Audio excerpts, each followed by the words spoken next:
আসসালামু আলাইকুম এভরিওয়ান। আশা করি আপনারা সবাই ভালো আছেন। আজকে আমার দিনটা একটু অন্যরকম গেছে। অনেক দেরিতে ঘুম থেকে উঠেছি, তাই নাস্তাটাও অনেক দেরিতে করা হয়েছে। সকাল থেকে এখানে একটানা বৃষ্টি হচ্ছে, এমন আবহাওয়ায় আসলে কিছু করতে মন চায় না, শুধু আরাম করে বসে থাকতে ইচ্ছে করে। গতকাল আপনাদের ভাইয়া কাতল মাছ নিয়ে এসেছিল, আমি তখনই মাছগুলো সুন্দর করে পরিষ্কার করে ভাগ করে রেখেছিলাম। মুড়ি ঘন্টের জন্য কিছু আলাদা করে রেখেছি, কারণ এটা খেতে আমার খুবই ভালো লাগে।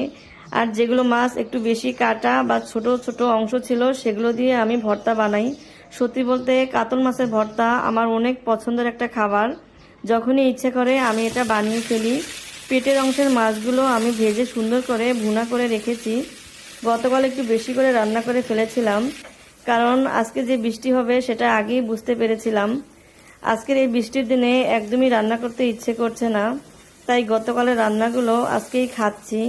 এতে করে কাজও কম হচ্ছে আর আরামও পাচ্ছি। আপনারা সবাই আমার জন্য দোয়া করবেন এবং আমাকে একটু সাপোর্ট করবেন। আমি চেষ্টা করি সব সময় আপনাদের সাথে আমার ছোট ছোট মুহূর্তগুলো শেয়ার করতে।